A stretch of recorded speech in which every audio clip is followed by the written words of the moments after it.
Hello everyone, প্রায় অনেক দিন পর একটা জন্মদিন বাড়ির নিমন্ত্রণ আজ পেয়েছি। তাই মা আর আমি রেডি হয়ে বেরিয়ে পড়েছি। মা আর আমি দুজনে না, বাপিও যাবে, বাপি একটু পরে আসবে কারণ বাপি গেছে ডিউটিতে। মাকে আর আমাকে কেমন লাগছে কমেন্টে কিন্তু তোমরা বলে যেও। আর জন্মদিন বাড়িটা একদমই বাড়ির কাছাকাছি ছিল, তাই হেঁটে চলে এসেছি। আর এসে দেখি এখানে চলছে ফটোশ্যুট, আর আমি এখানে বসে বসে ফটোশ্যুট দেখছিলাম আর ভাবছিলাম যে কখন আমি কেকটা খাবো।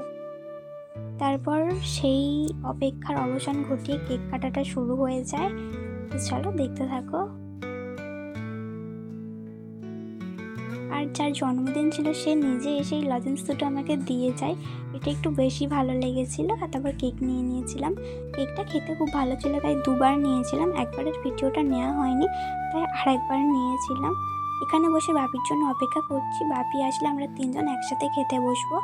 বাপি চলে আসতে নিচে গিয়ে একটু লস্যি খেয়ে নিয়েছিলাম। আর এই গরমের সময় ঠান্ডা ঠান্ডা লস্যি পেলে কার না ভালো লাগে বলো। আর লস্যিটা না সত্যি বলতে দারুণ খেতে লাগছিল। তো চলো খেয়ে নিই। লস্যি খাওয়া এখানে শেষ করে ওপরে চলে আসি খাওয়া দাওয়া করতে। আর খাওয়া দাওয়ায় তো আজকে বিশাল আয়োজন ছিল, বিরিয়ানি ছিল আমার ফেভারিট, তারপর লাস্টে আইসক্রিমও ছিল। খাওয়া দাওয়া কমপ্লিট করে আমরা বাড়ির দিকে চলে আসি তিনজন মিলে, মা আমি বাপি। ভিডিওটা এতটাই রাখলাম, ভালো লাগলে লাইক শেয়ার কমেন্ট সাবস্ক্রাইব করতে একদম ভুলো না।